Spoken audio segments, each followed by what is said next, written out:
I would like to go ahead and open our meeting for the April 8th, 2020 regular meeting of the Governing Board of the Chandler Unified School District. Mrs. Nye, could you please do our roll call? Barb Mosden. Here. Laura Bruner. Here. David Evans. Here. Lindsay Love. Here. Karen McGee. Here. Thank you. As we vote this evening, since it's a little more difficult for me to hear everybody's voices when we vote, I will probably do a roll call vote each time as we vote on various things, okay? Just to let you know. We'll start off with our Pledge of Allegiance. And then afterwards, we'll do a moment of silence. I pledge allegiance to the flag, of the United States of America, and to the republic, for which it stands, one nation, under God, indivisible, with liberty and justice for all. And if we could have a moment of silence to think about all of the people in our country and across the world who are dealing with the issue of COVID-19 and all of the ramifications for their schooling, of their children, their jobs, and the society.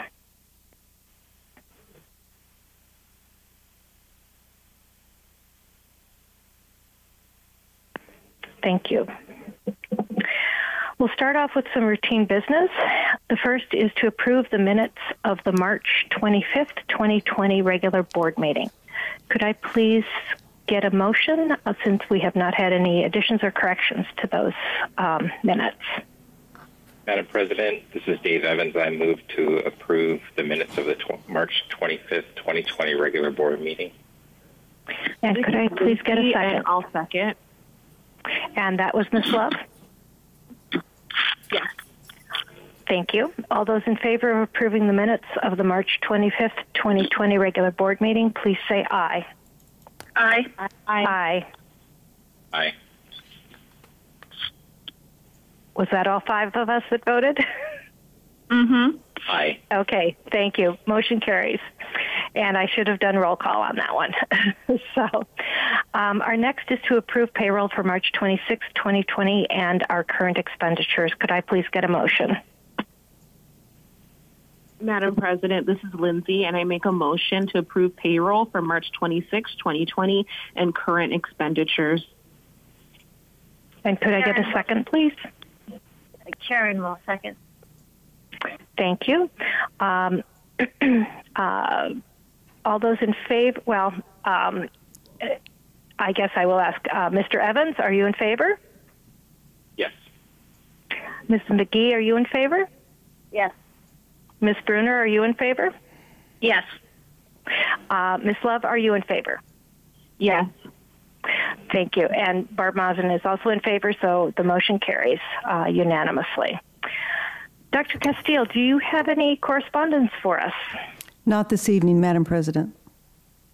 Thank you very much. Our next is our consent agenda. Dr. Castile, would you please present that for us? Madam President, members of the board, your consent agenda contains our monetary gifts. We've had monetary gifts amounting to $92,753.66. Policy revisions, DJE, for bidding and purchasing procedures. This change doesn't impact our procedures. It really eliminates the quotes of $15,000 and under, and we have not been doing that. All our purchasing, we require written quotes and bids. Community education recommended 2020-21 rates. After an annual review, our community education department is recommending an increased fees for Little Express, preschool, and Kids Express. The additional revenue will help us offset expenses for the annual salary and benefits increases and the increases as a result of our minimum wage requirements required by Proposition 206. Community Education is recommending $32 per month increase for our Little Express program, $24 per month increase for preschool, and $16 per month for the Kids Express, and that's our after-school program. Human Resources, you see that we have our employment, separations, compensation, and employee contract templates. We're recommending approval of the consent agenda as presented this evening. Thank you, Dr. Castillo. Could I please get a motion for approval of the consent agenda? Madam President, this is Dave Evans. I move that we approve the consent agenda as presented by Dr. Castillo.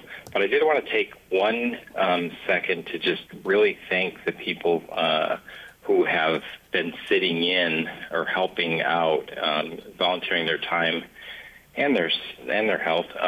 People who are doing emergency child care service for Little Express, for helping out the first responders with child care. Thank you, Mr. Evans. Could I please get a second? Madam President, this is Lindsay. I will second. Thank you. All those we'll be going ahead and voting.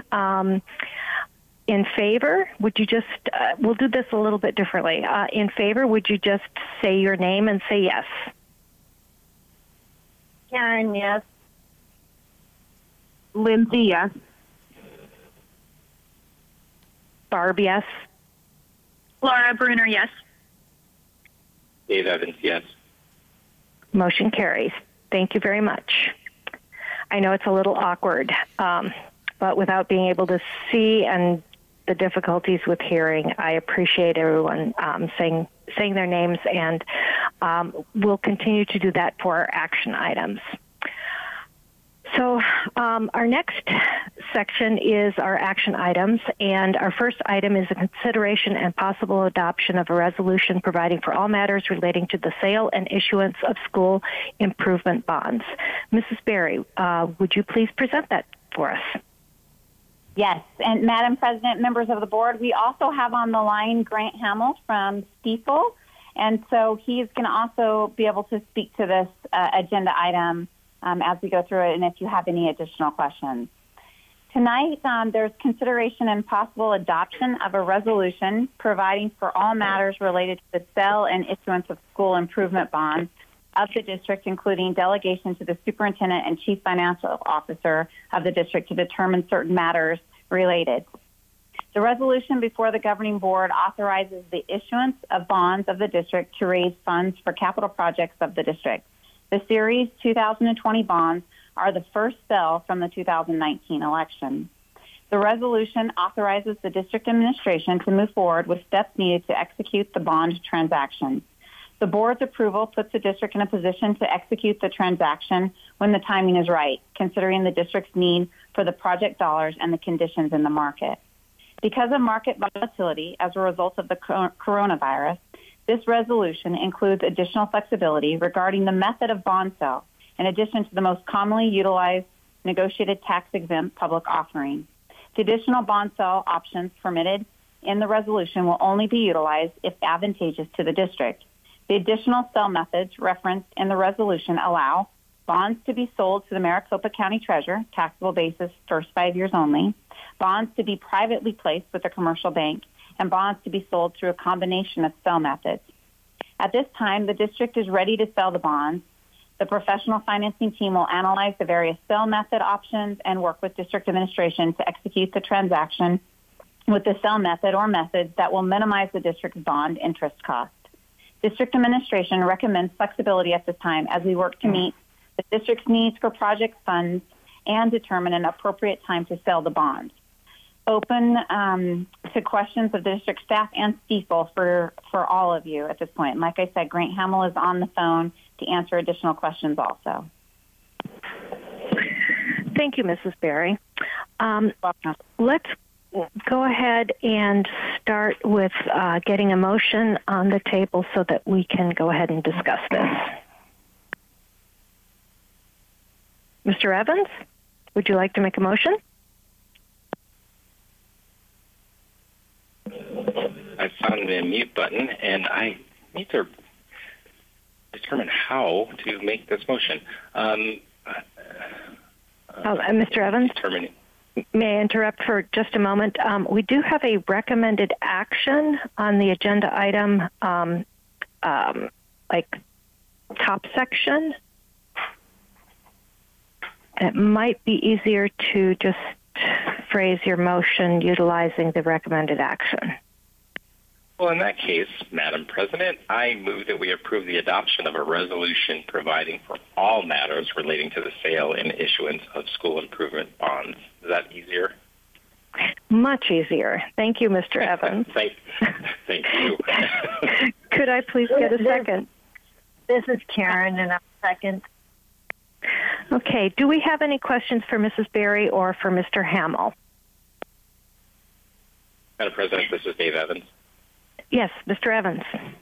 And I guess this would be directed to both Mrs. Berry and Mr. Hamill. And it's a little bit off the topic of providing flexibility, but I just wonder about implications we need to understand as a result of Federal Reserve actions, both now and in the future, in terms of how bonds are sold. And if we need to talk about that offline, that's understandable as well. So there may be no implications. Sure. Lana, this is Grant. I'd be happy to respond to Mr. Evans' question about Federal Reserve actions. Absolutely. Okay. Good evening, President Marsden and members of the board, Dr. Castile and staff. It is Grant Hamill on the line from Stifel, and I'd like to respond to Mr. Evans' question about federal efforts to improve market conditions. Recently, one of the real problems in the municipal bond market has been lack of liquidity. In other words, as a result of the coronavirus and the significant drop in the stock market, what bond investors have been doing is liquidating their investments in bond funds. These funds are the investors that typically buy municipal bonds. And in order to meet these redemptions by investors, what these bond funds have had to do is liquidate their own portions of their portfolios. And what that has happened, what has caused that to happen is an influx of additional bonds into the market. And it's created kind of a supply and demand imbalance. What that has caused is the market to freeze up periodically to where investor demand has been fairly limited.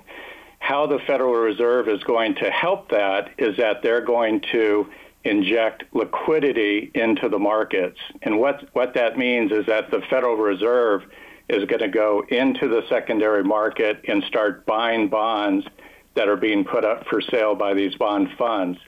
This will create the additional liquidity that's needed in the market to restore investor confidence in the market and make them to be more apt to be willing to buy bonds that are brought to the market, similar to what the district is contemplating. So by adding that liquidity into the market, our expectation is over the next several weeks that conditions, at least in the bond market, it's hard to say what's going to happen to the stock market. We expect those conditions to improve and for bond yields to come down.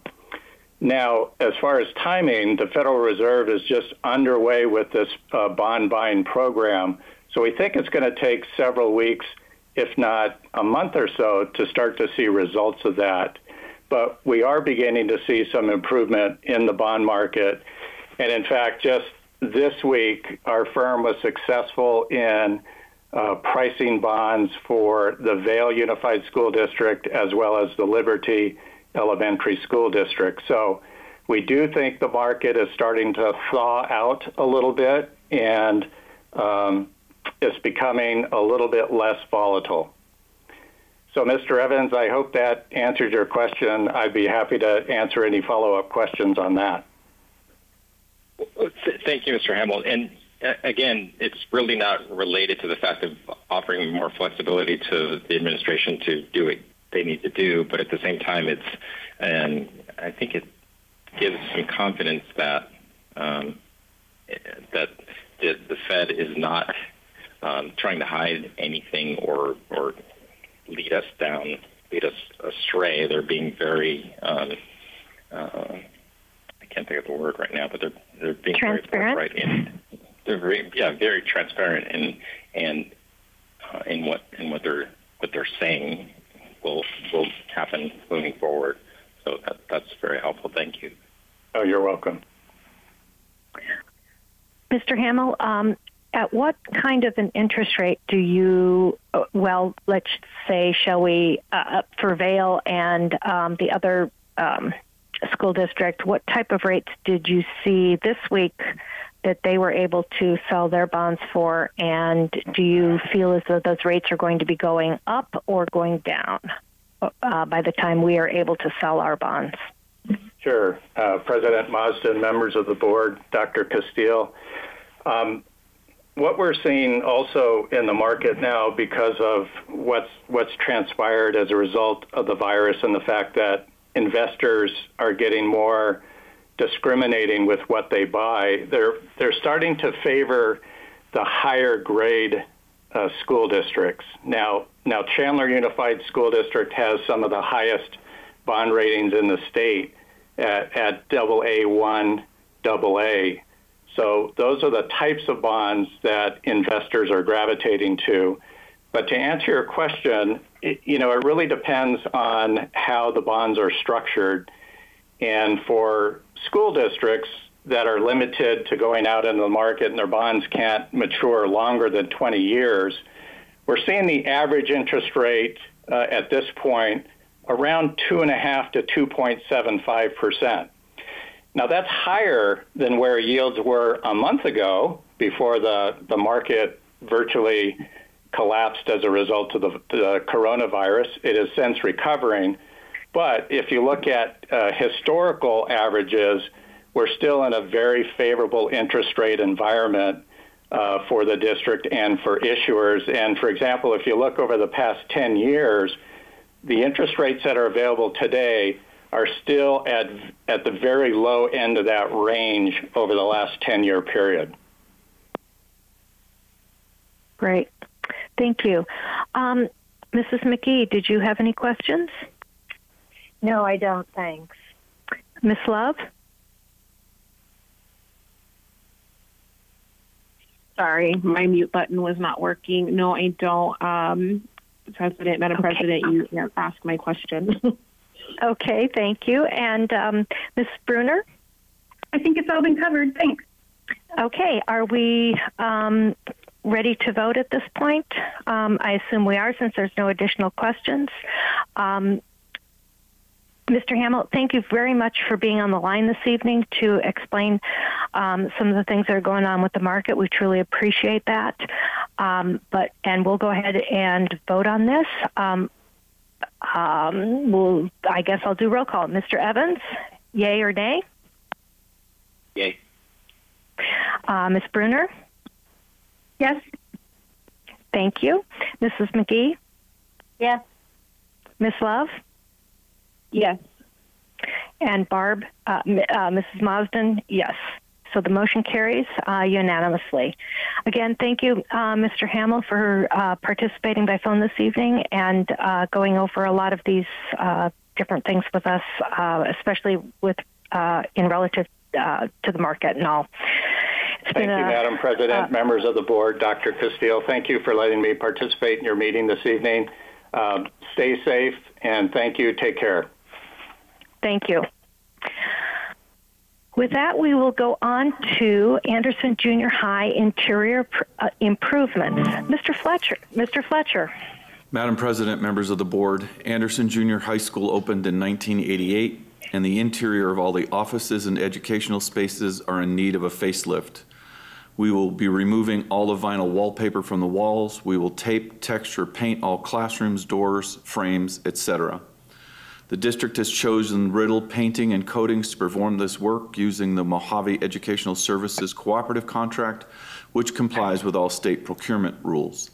The district has agreed to a cost of $423,662.18 for this scope of work, which is fair and reasonable in this market. We recommend approval of Riddle Painting and Coatings to perform the Anderson Junior High School scope of work in the amount of $423,662.18.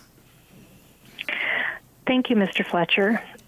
Could I please get a motion from a board member? Madam President, this is Lindsay, and I make a motion to approve Riddle Painting and Coatings to perform the Anderson Junior High School scope of work in the amount of $423,662.18. Thank you. Is there a second to the motion? Karen will second. Thank you, Mrs. McGee. Do we have any questions for Mr. Fletcher? I do. This is Mrs. Love, sorry. And I don't know if this is more of a question for Riddle Painting. I understand that we want to take advantage of this time while kids are out to do a lot of the facelifts that we need and the construction. But I guess my question is, what will the conditions be for the workers in terms of like their safety around COVID-19? All contractors are required to follow the CDC guidelines regardless of where they're located and what project they're working on. So it's the contractor's responsibility to make sure that all their workers are adhering to those guidelines. So if a contractor decides that they want to pull folks off of our project, what does that look like? And, you know, will that delay schools opening?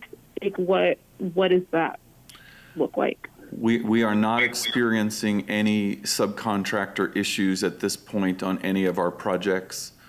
We've gone over the scope of work with Riddle. They now have a little more time, which is advantageous to them, as opposed to starting when school is out. We're now going to get started as soon as the governing board approves it. So we don't anticipate there are going to be any problems. Again, we've not seen any issues with subcontractors as of yet on number 32 and high school number 7. Thank you. Are there any other questions? Yes, Madam President, Dave Evans. I think I'll go with Mrs. McGee. I think I heard her first. Thank you, Madam President. Mr. Fletcher, I see that we have a number of projects that we were looking to approve on the agenda tonight. Are we thinking about doing all of these pretty much simultaneously, or is there an order to which ones we'll do first, second, et cetera? They will all have an approximate same start time depending on materials needed. If materials need to be ordered, for example, the carpeting projects, we know we've got a 4 to 5 week lead time before the carpet will hit, but when we get to that item, I can explain some other things. But yes, we anticipate giving notice to proceed to all the projects as soon as the governing board authorizes them. And then anticipate completion before the next school year begins? Yes, ma'am. Thank you. Mr. Evans. Thank you, Madam President.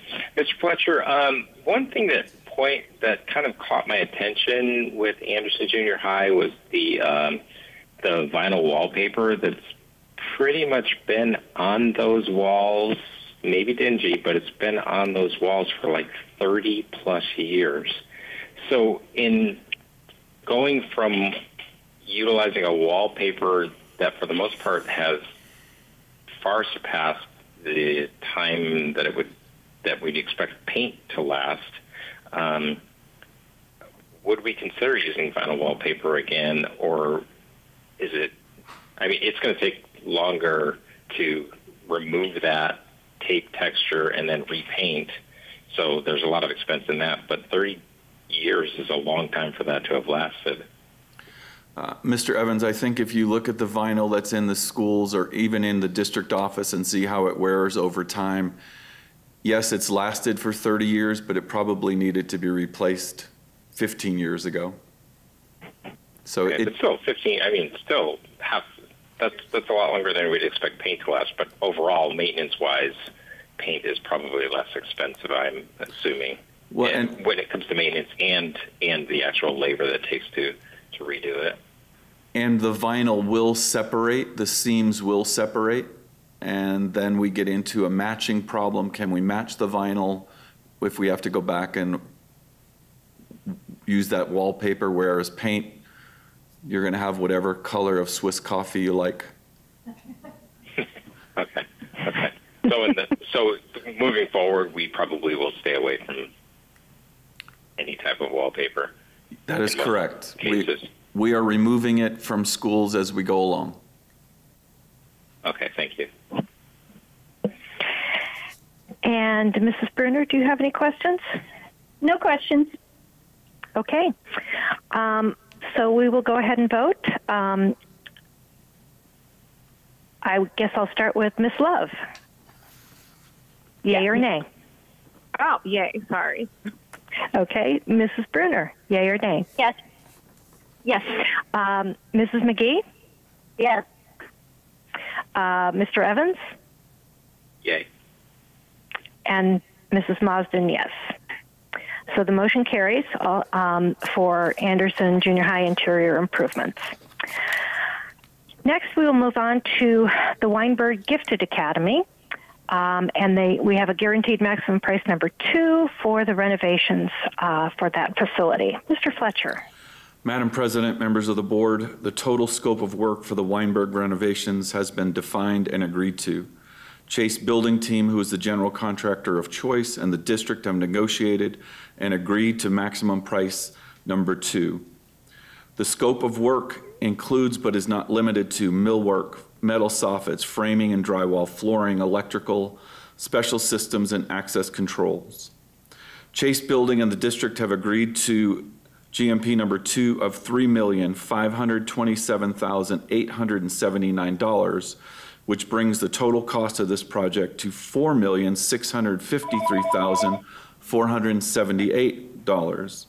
We recommend approval of Chase Building Team guaranteed maximum price number 2 of $3,527,879 for the balance of the Weinberg Gifted Academy scope of work. Thank you, Mr. Fletcher. Could I please get a motion so that we can discuss this? This is Karen, and I'll make a motion to approve Chase Building Team for guaranteed maximum price number 2 of $3,527,879 for the balance of the Weinberg Gifted Academy scope of work. And could I please get a second? This is Lindsay, and I will second. Thank you. Do we have any questions for Mr. Fletcher? I actually have a question that kind of relates to Mr. Fletcher and Ms. Berry. And this is Mrs. Bruner. Yes. Thank you. Thanks. So in the first column where it has phase 1, phase 2 budget from February, and then we look at the total, there is a little bit higher cost on the total than what was budgeted, and I was curious where exactly that difference is going to come from. Do you mean financially or work, scope of work wise? Financially, from the budget. It'll come from the bond funds. Is that money there was a pocket that was left to be distributed to different places that was open, or is that coming from some other thing that was part of the bond budget? And I can help with that. There, in the 2015 bond budget, there is a technology line. So that's where we've been taking those line items from. Okay. And we're not over budget on any of the line items right now in the 2015 bond. Mrs. Berry, it indicates the budget source is the 2019 bond in this agenda item. For the third quarter technology? No. No. Weinberg. We're on the Weinberg Gifted Academy. back to that. I apologize. I'm Okay, sorry. that's what threw That's me. why I was a little confused there. Yes. Okay. This is Sorry. budgeted in the 2019 bond, Mrs. Bruner, and are you referencing the increase from the GMP 1 to the GMP 2? No, from the budget that was the first column to the last column, which is the total. Okay, So the Weinberg Gifted Academy is coming from the 2019 bond, but the budget difference is just going to come out of the bond. There's a portion for new construction and renovations in there, the full amount of the 2019 bond. But there wasn't, for example, a line item specifically for Weinberg Gifted Academy that says a dollar amount in the total. So if it comes from anything, it would be from any kind of building maintenance in general, not from what we had allocated for technology. Correct. No, sorry about that. that's correct. Okay. And just so the board is aware, the last time we talked to you about this, if you remember, we were going to phase this and do half of the school next year, or prepare the school this summer for opening 10 or 12 classrooms. And then we were going to do the other half once everybody moved in. And with this closure, it's going to allow us to complete the entire school. That's why you see this larger amount. It was going to be probably, 3 GMPs, and now we're down to the 2. So we will have the whole school ready, which will be less disruptive, and will allow us to enroll more students in the program. And so my next question was for Mr. Fletcher. So what does the capacity difference look like between this school year and next school year? How many more students will it be able to house? I can't tell you students. I can tell you we're going to go from 14 classrooms to approximately 45, 48, I think is what's total on the campus. So they'll have the capacity to open to full capacity, barring no unforeseen circumstances. Mm-hmm. Thank you. And do we have any other questions from other board members? Yes, this is Mrs. McGee. On top of this, I'm sorry? Yes, go ahead. I'm sorry. On top of this total, do we have some costs for furniture and technology and other additional items We for do. Weinberg? We do. They're a separate budget line item. It's in your... Okay. At some point, can we get the grand total for this project, Yes. please? Thank you. Absolutely, and some of it is in your, that checkbook where we were sharing what we needed in furniture and equipment for Weinberg Right. and then Rice. So we will adjust those numbers for you as well. Thank you. Mr. Fletcher, I also see that there's a disclaimer at the bottom of this concerning the effects of COVID-19 virus on the economy and construction projects. Do we anticipate that materials or that we're going to see a lot of disruption to some of the construction on this project? We are seeing some extension of times. For example, millwork is probably out now 8 to 12 weeks. Carpet is out to almost 6 weeks at times, depending on what's in the manufacturer's queue. I did have a discussion with Mr. Chase of Chase Building Team this week about that specific disclaimer, and he has assured me that they are going to do everything they need to do to keep us on track and on schedule. Okay. And do we have a contingency plan in place since we are expecting this school now to be open for full enrollment in the fall? Do we have anything that we've put into place as a backup plan just in case that this doesn't get done due to some of these disruptions in our supply chain and such? We don't anticipate any issues with the construction, I don't believe that Mr. Narducci has opened the enrollment up until we get closer to the finish line as far as the project goes, because we will be tight. We will be into July to get everything done for the start of school. Okay, so that is basically the contingency plan of waiting until we're a little bit more confident that this will be opening completely in July then. Correct. Okay. Mrs. Marsden, this is Frank Narducci. Yes, Mr. Narducci. We will not be opening up to the full capacity because we've already been hiring teachers to open up in phases. So we will still open up in phases to be able to support the needs of the school as a new concept school. So I just wanted to make sure the board understood that we have already started with phase one in capacity. We're going to be able to grow that capacity, as Dr. Castillo said, for this first year and admit some more students. But I just didn't want the board to think that we were going to be at full capacity, based on the 40 classrooms within the first year. Okay. Our plan was a 3-year build out. Okay. Based on that information, this is Laura Bruner. Does the plan include then that, let's say, 1/2 of the classrooms can be, like the air conditioning can be turned off and that kind of thing? We cannot turn the air conditioning off because of the technology that's in the classrooms. We do go into unoccupied mode when there's no one on the campus, which is typically about 85 degrees.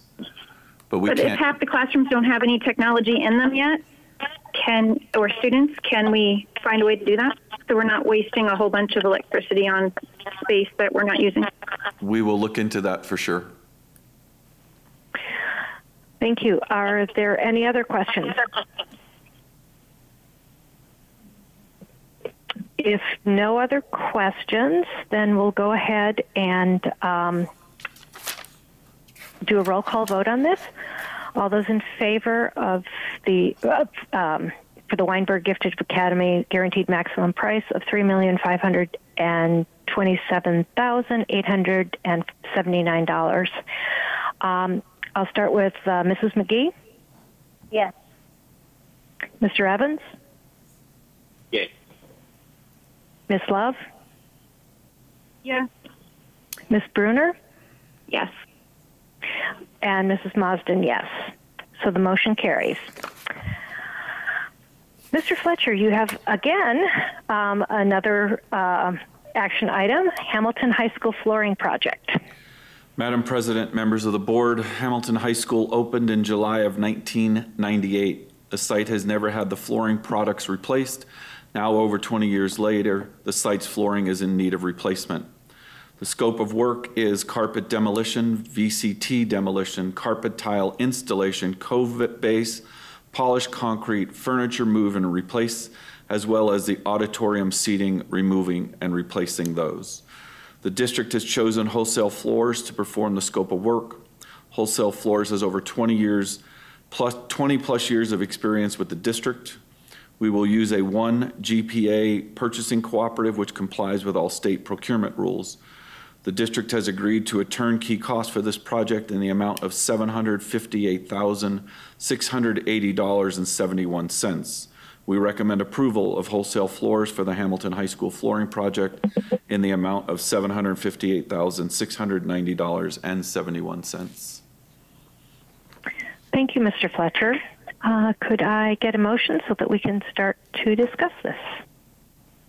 Madam President, this is Mrs. McGee, and I'll make a motion to approve Wholesale Floors for the Hamilton High School flooring project in the amount of $758,690.71. And may I get a second, please? Madam President, this is Lindsay, and I will second. Thank you. So do we have any questions for Mr. Fletcher? I do. Okay, sorry, let's go start ahead, with David. Mr. Evans. Yeah. Okay, thank you. Sorry about that, Lindsay. Actually, Mr. Fletcher, on the second to last line, I just wanted to check and see if this was correct. The $758,680.71. as opposed to on the bottom line, it's $758,690.71. So my mistake. It's $758,690. 690. Okay, so that was just a typo on the line above. On the agenda item, correct? Okay, thank you. Ms. Love? Thank you, Madam President. I hate to be annoying on this, but I feel like I have to ask because I feel like, we're kind of answering questions in terms of like what we haven't seen. But I think that we can all agree that this is a time where, we're seeing a lot of things that none of us have seen in our lifetime. And so I do have to ask, if the governor did deem that contractors and work like this is non-essential, which we are seeing in certain parts of the country due to COVID-19, what is our contingency plan? Because I feel like that hasn't been answered. We shut down just like he tells us to, I believe. And then does that adjust what our school calendar looks like if we have a whole lot of work that is unfinished and we don't really have safe conditions for when we do decide to open up or when we can open up? Does that adjust the calendar a bit because we are not finished? That school's probably 6 weeks, 6 to 8 weeks. So we're 4 or 5 weeks out from even ordering the product, is my understanding, or receiving the product. So we're going to know a lot more in 4 or 5 weeks, I would assume. If there's a problem, we certainly would involve the board at that time to either hold or delay the project. But we're not anticipating a problem right now. We haven't had any indication that the contractors, because they're such an essential part of the economy right now, we have not had an indication that they are going to have to close shop. But we're watching it very closely, Ms. Love. I'm not sure what to say other than we don't expect the product to be here for 4 or 5 weeks. It gives us some time to monitor it real closely. Right. I hate to ask this, but I know in my scope of work, things are changing every day, and plans that we've had to come up with some contingency plans, and we're doing a lot of it last minute, and we're in the midst of a crisis. And so I would like to see more of a contingency plan in terms of, if we'd pull the plug, like contractors are deemed not essential. We pull what the does plug. that look like? We pull the plug and pay for the product and hold the product until we can proceed with the job. Okay, thank you. Well, I think it's good that we think about that, but I guess that would have been our, normally we do these projects during a 6 or 7 week summer, or many of them is we do in phases over the intersessions. This time gives us an opportunity to whip it out. Again, like Mr. Fletcher said, if the product's received, we would have them hold it until we can get it installed. But again, we'll move very cautiously as we proceed. We're also looking at the concrete work, trying to move that ahead of the carpet work so that we're not interfering with each other. So we would be able to get the concrete work done, the polished concrete, in the time. We're hoping to get the polished concrete work done by the time the carpet gets here. Thank you. Mr. Fletcher, when we're talking about the polished concrete, I know that Hamilton High School had some specialty flooring, like between the auditorium and the gyms there and in that main hallway. I know that we kind of went through some difficulties with that particular product that was utilized on the floors there at the early on because it was, I guess, chipping or something. Is that section also going to be removed and it's just going to be polished concrete in that area? No, ma'am. We're not removing that section of the flooring. That will stay the same. Okay. She's talking about the casino flooring they put down. Do we have any more questions from the board? Okay. If not, we'll go ahead. We'll start yay or nay on approving this or not approving it. Ms. Love? Yay. Mrs. McGee? Yes. Mrs. Bruner? Yes. Mr. Evans? Yes. And Mrs. Marsden, yes. So the motion carries unanimously. Mr. Fletcher, we have another project for you, Santan Elementary and Junior High School's flooring project. Madam President, members of the board, Santan K-8 opened in July of 2003. The site's carpeting and other flooring products are in need of replacement. The scope of work is as follows: carpet demolition, VCT demolition, carpet tile installation, cove base installation, polished and stained concrete, and furniture move and replace. The district has chosen Wholesale Floors to perform the scope of work. Wholesale Floors has over 20+ years of experience working with the district. We will use a 1 GPA purchasing cooperative which complies with all state procurement rules. The district has agreed to a turnkey cost for this project in the amount of $444,939.36. We recommend approval of Wholesale Floors for the Santan K flooring project in the amount of $444,939.36. Thank you, Mr. Fletcher. Our agenda item says 26 cents. Do you have the same? It's 26 cents. My apologies. Okay, thank you. Could I please get a motion from the board so we can start discussion? Madam President, this is Mrs. McGee, and I'll make a motion to recommend approval of Wholesale Floors for the Santan K-8 flooring project in the amount of $444,939.26. Is there a second? This is Laura Bruner. I second. Thank you, Mrs. Bruner. Okay, do we have any questions for Mr. Fletcher? I have one. This is Mrs. Bruner. Yes, Mrs. I was Bruner. wondering, this may or may not be possible, but I'm going to throw it out there. I was wondering if some of the work at the school for flooring, I noticed there is a line item for furniture move and replace, which I'm guessing is the labor cost of moving the furniture and putting it back. Is that what that is? Correct. Okay. Do we still have quite a few folks who need reassignment because of the COVID-19 situation? And would it be possible for some of those people to help out with some of these projects and cut off some of the costs, like in this case, it's $16,000, so that the contractor allows our staff to move the furniture out ahead of time and then move it back? Or or other items that our folks might be able to handle now that we have more people to do this kind of thing. The situation is that we would have to have staff standing by waiting, so they'll move the furniture to one half of a classroom, they put the carpet tile down, they move the furniture to the other half of the classroom, they put the balance of the carpet tile down.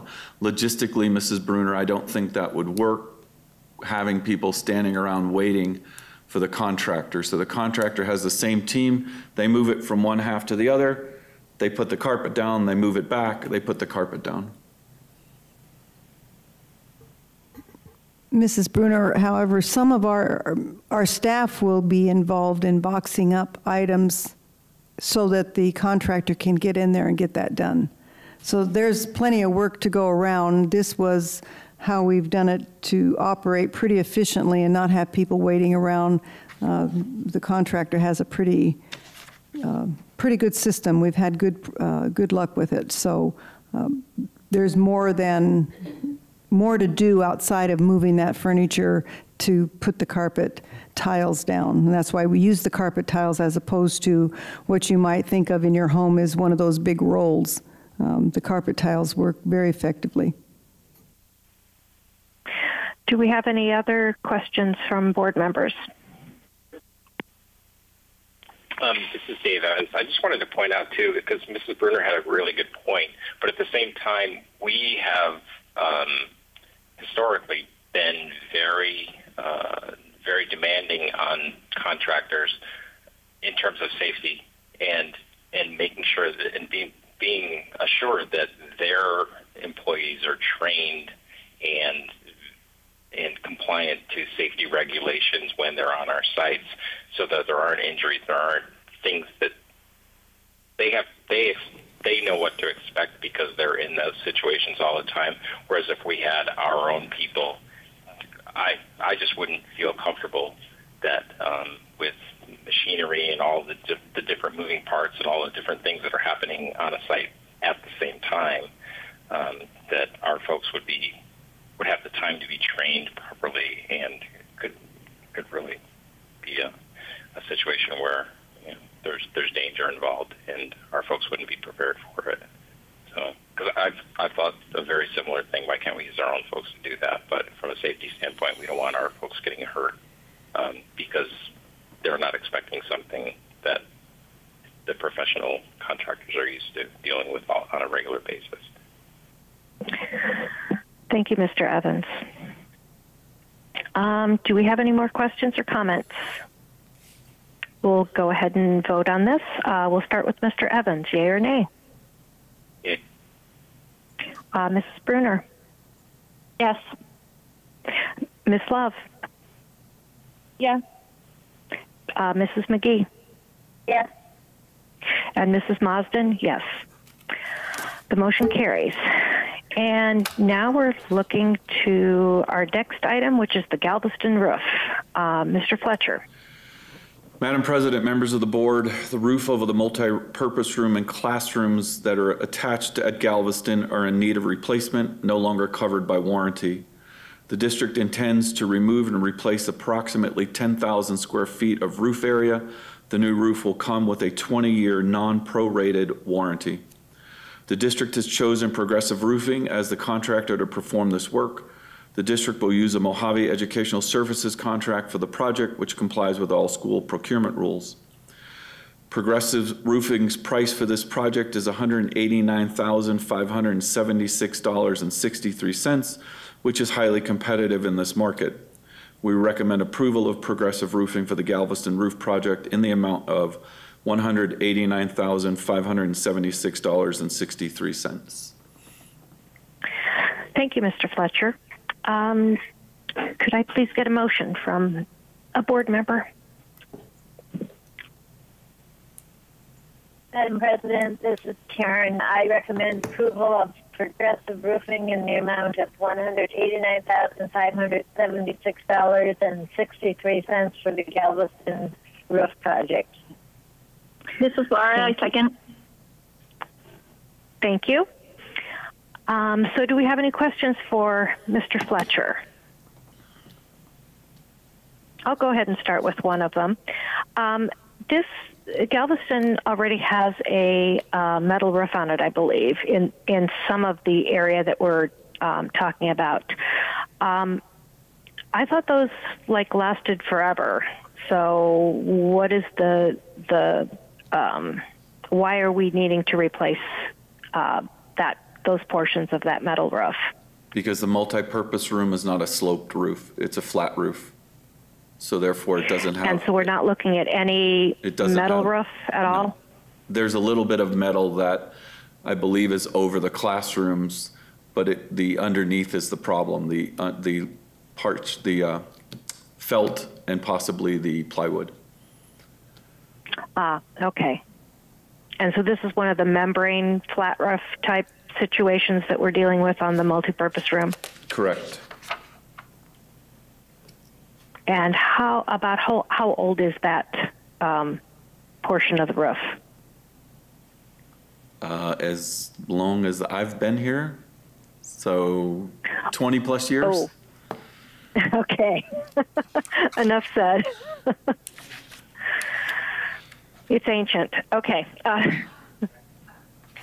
Thank you. Do any other board members have some questions for Mr. Fletcher about the Galveston roof?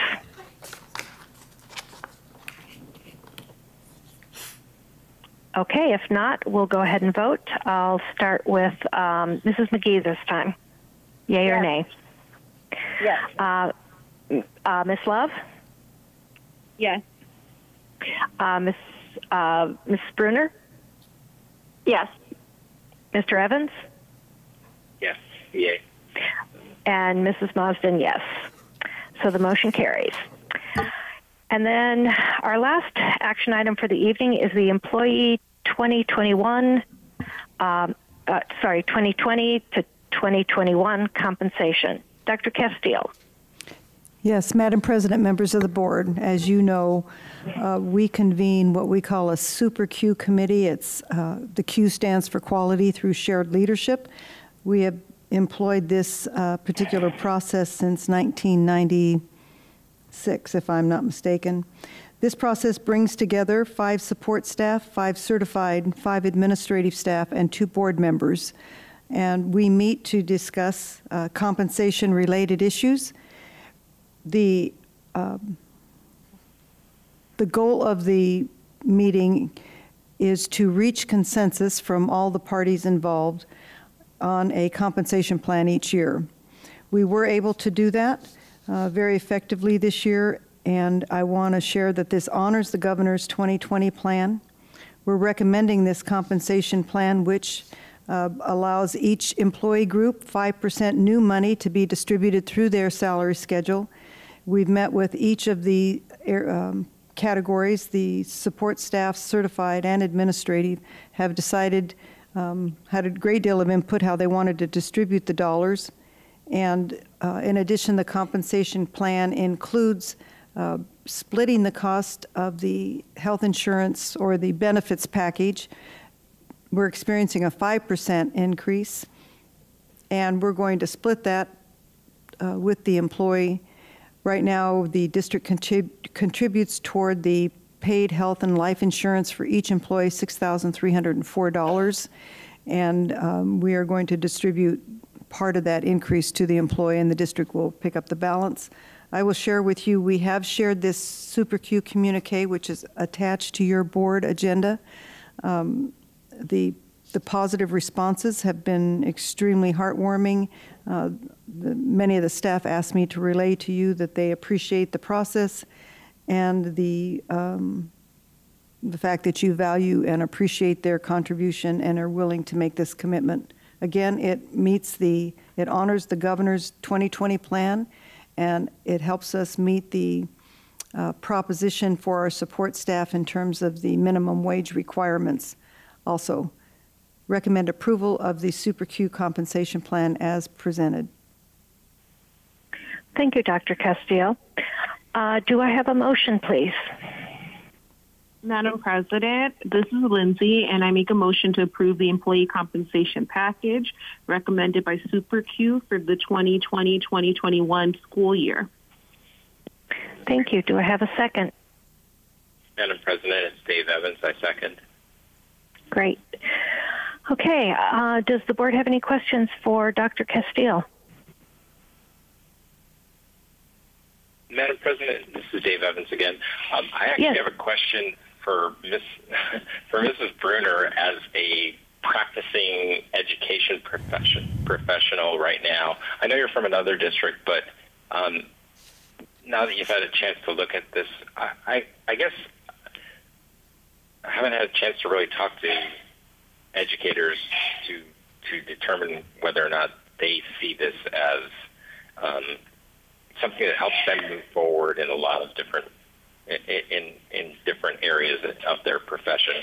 So I just wanted to ask you what you thought of what you've read, what you've seen so far. I think in general, all the staff members that I've heard from, like Dr. Castile said, do appreciate the process.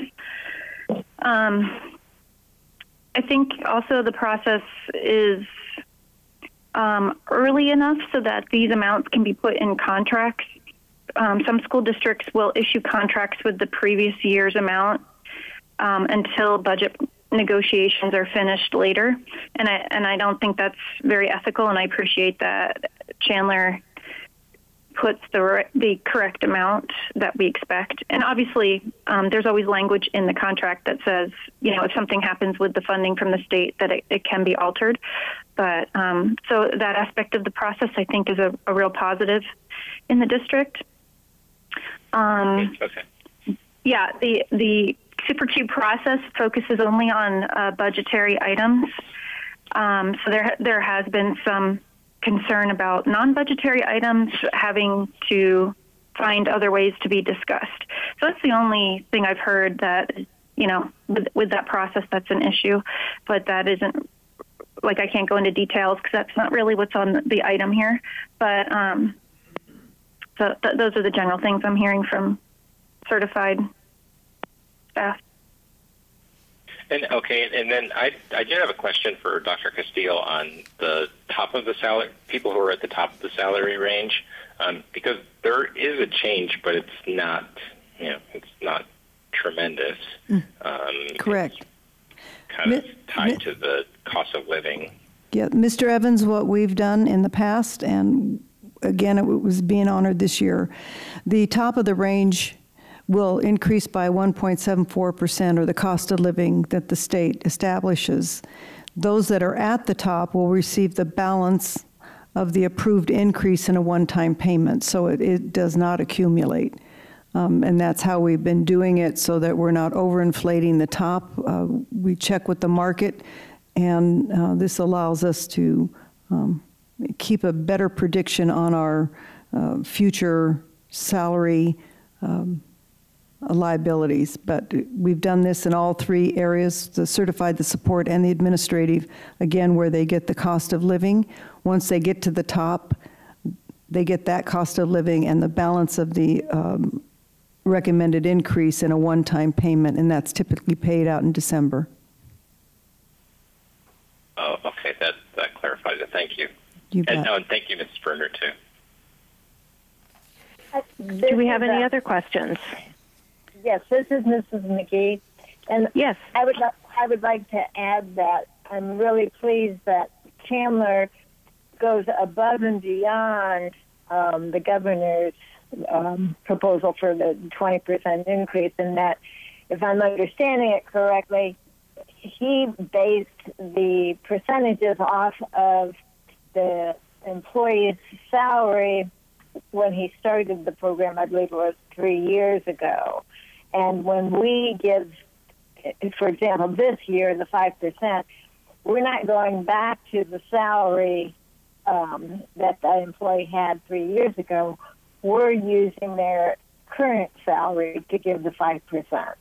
So actually, we're going somewhat over and above what he had recommended, and I'm very pleased that we are able to do that for our employees. And Mrs. McGee, I guess we can, for those who are in banking or even look at savings, you can talk about this is basically compounded 5%, so that they're actually getting more than the 20% based on that. I believe it was 2016, 2017 salaries. So. And I'm glad to see that we can do this for our staff also. They certainly deserve it, and I'm glad that we can, it helps with part of our Journey 2025 goals to attract and maintain some of the best staff in the state. So I appreciate all the individuals who were involved in the Super Q committee, and hearing all of the input and all of the comments that they were making on this whole process. So I truly appreciate the hard work and time that the individuals who were involved in Super Q put into developing a good compensation plan for our employees for next year.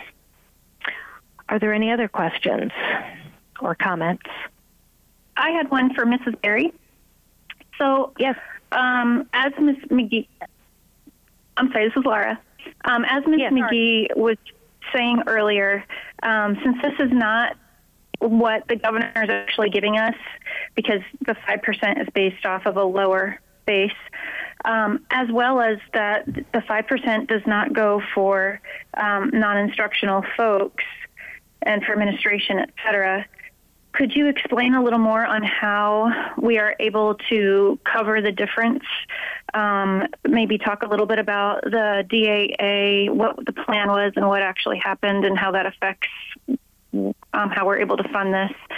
And basically, I guess my question is, where are we getting the money to cover the difference? Is it because of ADM growth? Is it because the top folks actually really aren't getting the 5%? They're getting 1.74%, and so that allows some for the rest?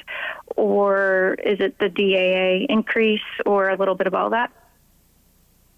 Sure. Great question. So there's a couple of things. The first thing is we're very fortunate to have growth in our district, so that's a great thing for our school district and any growing school district. The second piece of where we get our money, though, is also our override. So with the addition, the governor's 20 by 20 plan was put on the base. So that has helped us in the sense that as the base grows, we get 15% with our override. So that's also a portion that is helping us cover that difference. The other nice piece that we got this year was that with Proposition 123 in fiscal year 2021, there is now $75 million coming from the State Land Trust versus $50 million. So that was an additional $1 million for us. So those items are extremely important for our school district and have allowed us to be able to give teachers and staff a 5% raise, where ultimately they were only giving people that were on the 1,000 line item the 5% raise. The other area is we are getting district additional assistance. We are not getting as much as to fully restore it. To fully restore it would be $6 million extra. We are only getting half of that, so $3 million. That has definitely helped our district, so we don't have to take any of our maintenance and operation dollars out of capital, and we can ultimately spend that on the needs of the district. So between all of those line items, we had a positive balance, and we're able to take the 5% raise. We are still doing some investigation. I know, Mrs. Burney, you have asked for specific things about the high-end teachers, and I don't have an answer for you on that at this point, but we'll definitely look more into that, related to how much the savings on the top-end staff there will be potentially. But right now, the revenue side of it, where we're getting those things from, is growth from the State Land Trust going to 50 to 75 million. Obviously the teacher 20 by 20 amount, and the district additional assistance. Thank you. You're welcome. Mrs. Bruner, I did want to say, though, if you notice in the Super Q, you made a mention of the people who are at the top of their range, that they get the ongoing 1.74 cost of living, but they also get a one-time payment in December of the rest of that, shall we say, 5% new money. So it's not that right, but then they the next year they won't be getting that following year. Mm-hmm. And Mrs. Berry, or maybe Miss, I don't know if Mrs. Cooper is here tonight on the calls, but I believe that we have probably less than 1% of our teachers at that level. Is that correct? Maybe Dr. Castile knows. Miss Marsden. Yeah, this is Sandy Cooper, Miss Marsden, and yes, we have very few certified staff, very few staff overall at the top. But the other thing I want you to know is that practice of allowing employees to get just a one-time, it's not compounded with the new increases every year, but the one-time payment in December has been something that we have continued, and it's something that certainly could be, I believe, negotiated and approved by the board in following years for employees who are at the top of the schedule. Thank you, Ms. Cooper. So are there any other questions? Madam President, I do have another question related to changes to Prop 301 plan requirements. and the professional development piece as well. And I probably need some help structuring this question because I probably don't know how this works. But I'm thinking again about the people at the top of the salary schedule and thinking about the fact that we're always trying to find ways to reward, incentivize, motivate educators to continue with their studies.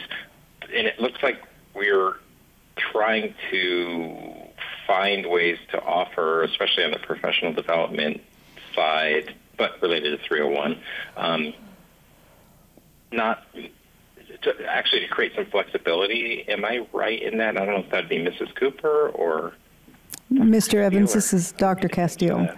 I will share staff development. The previous 12 hours will not be required as a condition of receiving their professional or their Proposition 301 pay for performance. The incentive that will be implementing is treating the 36 hours of graduate credit as though they received the master's degree. So they have the opportunity to acquire 36 semester hours of approved professional development, and they would be awarded $1,250 for the completion of those hours on their base, which is the equivalent of a master's degree. In the good old days, that used to be an opportunity for staff, and for many years we haven't employed that option. We're going to implement that option again to try to allow teachers in the beginning of their career, and particularly to increase that base on a faster track. Okay. Well, and I guess,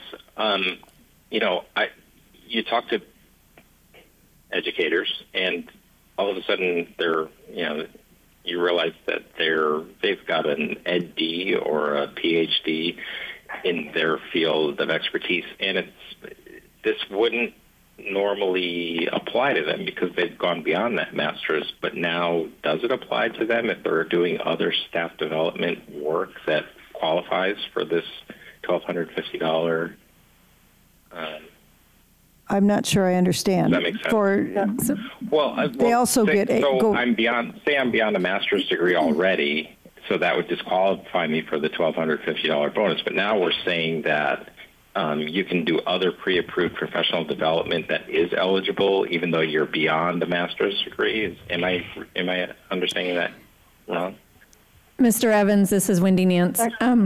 This would be treated, for instance, if a teacher had their master's degree already and then they took another 36 hours, that would be similar to having a second degree, so they would get the stipend that we currently have for a second degree that's awarded. Okay, but what if I already have an Ed.D.? And I'm continuing with 36 hours of pre-approved professional development still. Does that disqualify me for that $1,250? If you already have a PhD? Yes, I already have 2 master's degrees and an Ed.D. or something other at that level. This looks like I can still do more, which is something from Journey 2025 that we want. We want people to, like Dr. Castillo, for example.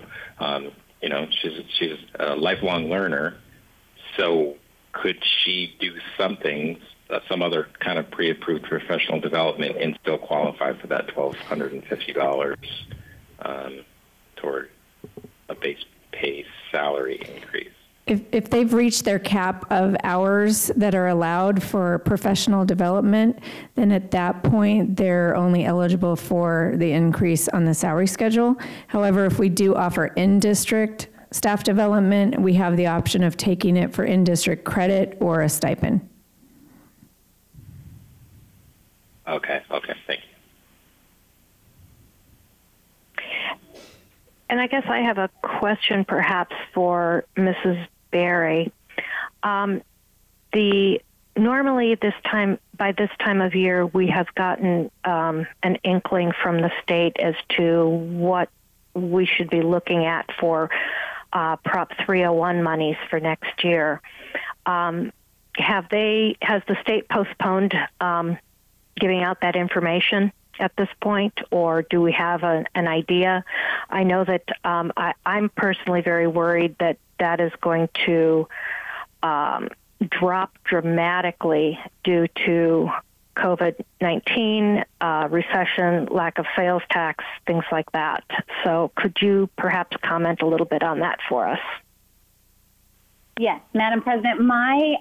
Originally, we were supposed to get information about Prop 301 for this next fiscal year by March 31st. And those numbers have always typically came out right before March 31st.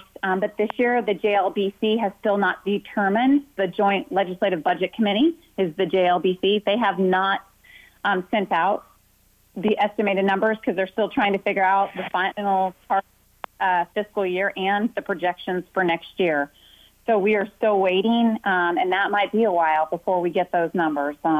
With everything that's taking place, I'm sure they're trying to be as accurate and estimate as close to accurate as possible. So it's going to be a little while before we get those numbers. And my fear is that we're going to see precipitous drops like we did during the 2008 recession. And have anybody come out with anything like that or comments about that at this point? No, just that everybody is anticipating a decrease because of this quarter with everybody staying home and, of course, all of the businesses, spring training, everything, coming to a halt. So there hasn't been anything official from the Joint Legislative Budget Committee or the governor's office on it, but ultimately we're just waiting for those numbers. We do. Okay. So the thing I have to say about Funds 11, 12, and 13 is that it's always designated for teachers specifically, and we project it, we show it every year to our Super Q and our Prop 301 committee where we are financially with those, and we've always built in a certain amount to carry forward based on past experiences with the Prop 301. So we definitely we feel very confident to get through this fiscal year and to prepare for next year. Okay, thank you very much, Mrs. Berry. Welcome. If there's no other questions, I think we'll go ahead and vote on this. Yay or nay? Start with you, Mr. Evans. Yay. Mrs. Bruner? Yes. Ms. Love? Yes. Mrs. McGee? Yes. And Mrs. Marsden, yes. So the motion carries. Thank you. We will now move on to our information items. Our first item is our third quarter technology report by Mr. Fletcher. Madam President, members of the board, the third quarter technology report is presented for your information. Thank you. I do know that Mrs. Bruner was hoping for a little bit of a different format with some additional information on it. Mrs. Bruner, do you think you could actually maybe get with or call or email Mr. Fletcher and kind of come up with? I'm not really sure exactly what you're looking for specifically in that, and maybe you can work with Mr. Fletcher and get that worked out, perhaps. Sure. Yeah, I'm just looking to see if there's a way to make some categories rather than a list of spending on each individual item. It's really hard to wrap your head around the really long report and see what the general patterns of where we're spending our money are. So that's where I was headed with that. And if any other board member has any software versus hardware versus computers versus projection type stuff or whatever, classroom type, is that the type category? And maybe it wouldn't be too difficult once we start coding it a certain way. If we have some columns like what's the site and is it, for the wiring, or is it for monitors, or is it for the carts, or I don't know, but I'm just throwing out there that it's really hard in the format that we have right now to see what the trends are and what we're doing. Madam President. And if any other board members have suggestions, I'd appreciate it too. Madam President. Okay. And then Yes, Dr. Castillo. Oh, I was just going to say, Mr. Evans has asked for the same thing and previously, and we'd like to know from the board the categories or your suggestions on how you'd like to see the report. This is one that's generated automatically, so we just need information so we can either reprogram or reformat it before bringing it to the board, and we're more than willing to do that. If you folks could kind of tell us, do you want site, by district, or by category? Just feel free, send us whatever your thoughts are, or give Mr. Fletcher a call and we'll work it out. That would be great. Yeah, Mr. Evans and Ms. Bruner, if you guys could kind of make sure you maybe in the next few days do that so we can have it for our next meeting, and maybe he can run a couple of test samples or something to make sure it's giving us the information that we actually need. Okay?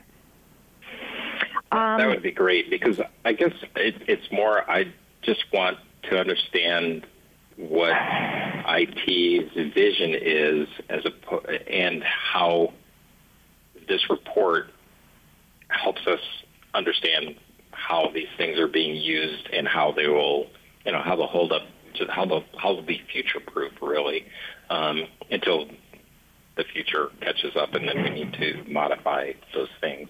I guess it's better, more of an understanding of that than just an itemized checklist that seems like it probably takes a lot longer for you to do, whether it's a report or not, than helping us have an understanding of where we're going with these things.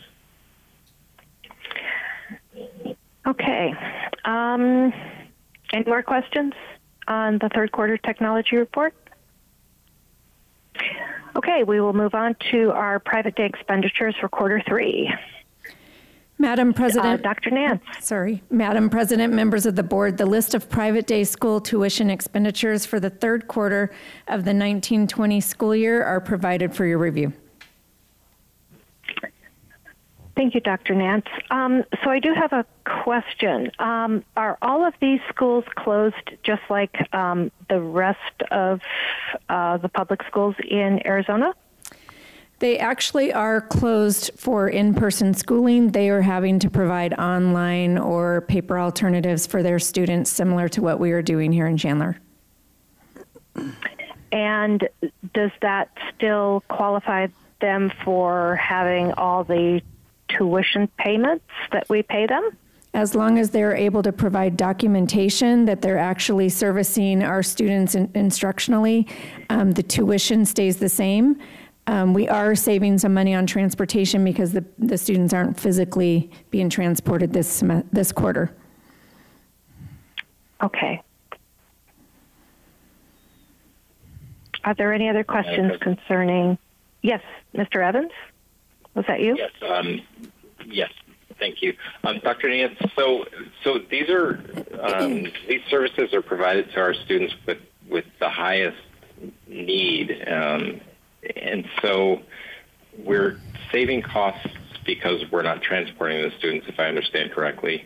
But at the same time, we are still providing the services through these other private day programs. Where do you anticipate there is a balance remaining? Do you anticipate we'll spend that entire balance through the remainder of this year, or should we be looking at a little bit of funds that can be, and can those funds be moved to the following year if there are additional funds remaining? We are currently expecting our expenditures to stay pretty similar to what you were seeing for quarter three, because we don't have any new students that are being identified to be placed during fourth quarter due to this school closure. So our tuition students, unless someone moves out, will either stay the same or decrease. Okay. Thank you. Okay, if there's no more questions on the private day expenditures, we'll move on to the agenda roadmap. Madam President, I'm sorry, I do have one more question. Yes. Yes, Mr. Evans. For Dr. Nance. So, Dr. Nance, again, these students have some of the highest need. Is there any way we are providing other assistance to parents to help them to provide for their students, because again, students have very, very high needs. Is there anything else we can or are doing to help parents? So currently for the ones that are in private day, those organizations that we're paying tuition to are responsible for working with the parents and providing the services and continued instruction for those students. So that part will vary on what they're offering for our students depending on each of the sites. Do they report to us on those additional needs, or? Kim Marshall, our Director of Student Services, will be collecting documentation on what their learning plan is that they've set up for their students and what services they're providing and how they're providing it. Okay, thank you.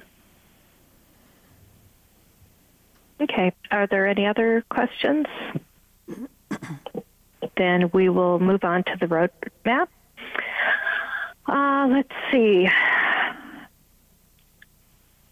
Our night of recognition on the 15th has been canceled due to the COVID issues, as well as the district art fair reception and awards that evening. Both of those events have been canceled, and our next meeting will be April 22nd. I am at this point anticipating that we will also be doing this online in a similar format as we are doing this evening. Mrs. Nye, I think the scholarship evaluation, because that will be having confidential student information in that's probably should be moved to exec session rather than study sessions for April 22nd when we do this next version of the roadmap. Yes, that is correct. And are there any other comments or questions about our roadmap? Mrs. Marsden, this is Dr. Castile. You'll see that we're not assuming anything. We're going month by month. So you're right. The scholarship evaluation will be in executive sessions the next meeting. We'll be in discussions with you and see how the board feels about one meeting in May and trying to get the routine things down, since we will not be doing boundaries. We don't think that's fair to the community not to have them come and participate in that a little more comfortably than doing it online. So the study sessions will be revised, but we'll be in touch about seeing if we can consolidate the 2 meetings in May. Wonderful. Okay, Dr. Castile, do you have any comments this evening? Just a few things, Madam President, members of the board. Today is day 12 since we have returned from spring intersession with students. As you know, we have been reinventing ourselves as we adapt to the circumstances of having our schools closed. We've been methodical in our decision making and trying to be very deliberate as we roll out information to our staff, students, and families. Frankly, we're trying not to overwhelm everybody, and I know even with what we're doing, we have overwhelmed some, and certainly apologize for that. A lot of training of our teachers, and they have just been so tremendous in terms of how to use some of our tools to interact with their students online. Well over 1,100 teachers, I believe, have been trained. If I'm not mistaken, I'm looking over at Dr. Nance, and we're having more training sessions. The feedback from parents have been extremely positive. There are a tremendous number of unsung heroes in trying to get us where we are today. And I hate to start mentioning, but our curriculum department, our technology team, are both on the instruction side and the information system side, Dr. Gilbert and Mr. Narducci are, they must be discussing and having group meetings and large meetings with the principals daily, getting their input and feedback as the principals are meeting with their teams by way of technology. We're all spread out. We are acknowledging the CDC guidelines and committed to staying safe and doing our part. Grading information has just been posted on the website, and I would refer our parents to that information. Not sure elementary got up today, but it will be by tomorrow, I'm sure. The bottom line is the third quarter grades are the grades that the children will receive over the for the end of the year grades. However, they have an opportunity to improve their grade. If you read through that, have questions, we invite you to chat with the principals. They've been intimately involved in creating this option. High school students, generally speaking, will be receiving grades. K through 8 are going to be in a pass-fail mode. Again, if we have high school students that need to improve a grade or want to improve a grade, that option is there. Again, those grade guidelines have been posted or will be up by tomorrow. We have a number of positive things that have occurred. I want to point out a couple of them. As you know, community education, we were in a meeting with the City of Chandler and the Dignity Health leadership, and we are providing child care to our first responders. We're providing child care for up to 60 children a day at Hamilton High School and are capable of handling more. We have those, some from Dignity, Banner, and our nursing homes as well, so that our first responders can provide the health care and support to our broader community. Our food service department is going gangbusters, frankly. They are making sure our children 18 years and under have the food they need to be nourished. We're providing breakfast and lunch at 7 sites from 9:30 to 12:30 every day, and 3 snack and dinner sites from 4 to 6 p.m. Monday through Friday. All of that information is online, and certainly heroes in community education and food service as they provide those services, again, practicing the CDC guidelines and making sure the children and the community they interact with are safe.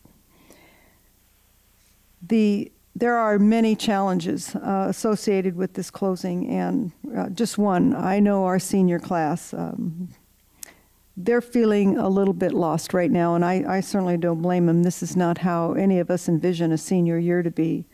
And we have purposefully delayed the final decisions associated with the year-end activities because we want to see what's happening.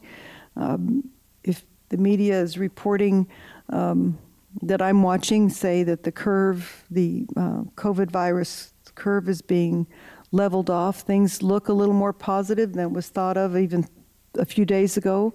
I think Ms. Love said that things are changing daily, and they are. So we're taking a conservative approach, and we're waiting to see and don't want to make any final decisions associated with the graduation and end of year activities until a few weeks out. However, many things are doing to try to pay tribute to the senior class. I don't know if you saw it. It's been on Twitter. It's gone statewide and certainly nationally.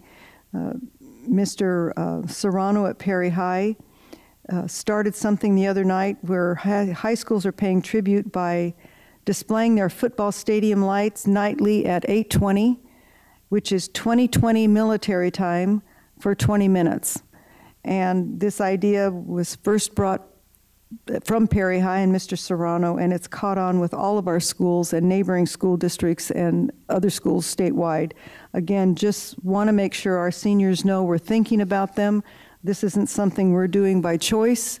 We want to keep them safe and find other ways to honor and celebrate their success moving on to their next stage of their life, hopefully college, career, or college and career. We're working closely in closing. Again, well, first, I just want to thank the staff. Everybody is working hard, trying to respond to all the questions and concerns. We know the family's under tremendous pressure, with moms and dads working from home, 1, 2, 3, 4 kids needing access to technology. We understand it. We're here for you, and please understand we'll mitigate any kind of pressure you're under that we can. Finally, we're working closely with the U.S. Census and city and towns we serve to make sure our community is aware of the importance of participating in the census. The survey is online. It just takes a few minutes to complete, and the results are so important to the state. It affects our planning, funding for health care, funding for education, the infrastructure. It's so incredibly important. Anyone who hasn't completed the survey is encouraged to go to www.census.gov and to do your part. Again, if they need assistance, please call us here at the district office. Our lines are open, and our schools are answering their phones or getting messages and returning emails, so it may take a little bit of time as we're trying to keep the numbers down, but everybody is on call and ready to help everyone through this process. Finally, I wish the board members, it's wonderful that you're all still in good health and active, and we encourage you along with everybody in the community to take the precautions seriously, stay healthy, and just know that our prayers are with everybody for a speedy resolve to this COVID-19. Thank you, Madam President. Thank you, Dr. Castile. Do we have any other, do we have some board member comments or recognitions? I'll start with Mr. Evans. Thank you, Madam President. I just wanted to say thank you to the staff and administration for CUSD, because there are challenges. We're all facing challenges, but with that, just want to point out the collaboration that CUSD are taking on with the community. First of all, community education, serving first responders' families, and so that they can do their jobs, helping students, helping kids in the community, so that their parents can do what they need to do to keep the rest of us safe and healthy. And just, again, the flexibility that the district has gone on to providing services for students and families with special needs, continuing those services, showing equity in providing services to those families and children, providing meals for students who normally look to school as 1 or 2 of their nutritious meals per day. Then just other things that some of us wouldn't even think about, like the survey to students and families to provide technology and access to students so that they can continue to do the work they need to do so that they can be successful. So I just wanted to, nobody points out, a lot of people point to the negatives, but I want to say that our district folks are really working hard to try to do what we say we do, and that's provide services and access for our students and continue to help them in their educational pursuits. So thank you to Dr. Castile and everyone who worked with you. Thank you, Mr. Evans. I appreciate your comments. Ms. Love, do you have any comments this evening? I just want to thank the district and all of our teachers, employees, and the community at large for mobilizing around this whole situation. And I do agree with Mr. Evans that, I have seen the work that the district is doing to expand access. And I know that things aren't perfect. I just want to acknowledge that, this is a situation that nobody has been through. And, I think that statewide, talking to many board members across the state, we are recognizing that there are definitely some equity concerns that are just highlighted by this moment in time. And it does lead to some interesting discussions about, how we want to move forward to better ourselves. But I think that the districts at large are doing the best that they can under these circumstances where, things are changing every day. And I also, just want to put it out there, too, that, we are providing resources, but I do want to make sure that we're all aware that during this time, we are expecting spikes of child abuse and domestic violence. And so, I did want to make sure that, or propose that we put domestic violence hotlines like on our website and send out mailers maybe with food service so that families can get the needed help and support and services during this time. So that's definitely something that I can, talk with Dr. Castile about on the back end if needed. Thank you, Ms. Love. Appreciate that. I had also read some articles concerning an uptick in domestic violence and child abuse, so it's definitely a concern in the community. So, Mrs. McGee, do you have something? Just good news that the new high school is coming along very well. I take my morning walk every morning, and it's looking good, Mr. Fletcher. Thank you, Mrs. McGee. And how about you, Mrs. Bruner? Yes, everyone's kind of covered their thanks to the staff, and I just want to add on to that a little bit that, I guess people may not realize how much people in education, whether it's, teachers or support staff or administration, that every day those folks are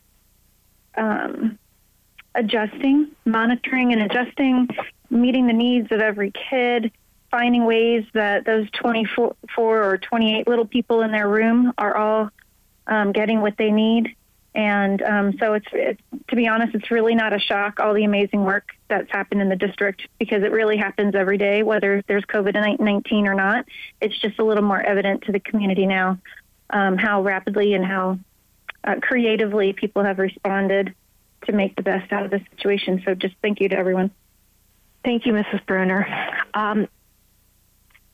And I would also like to echo all those comments that I think we have fantastic staff. We have fantastic administration. We have a lot of people who are working very, very hard to make sure kids in this community and others in this community are being taken care of. Just on final notes,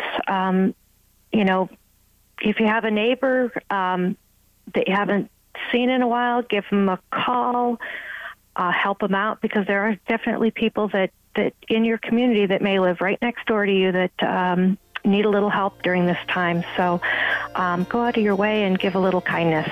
I know that everybody would appreciate that. So thank you very much and have a good evening. This meeting is adjourned. Thank you.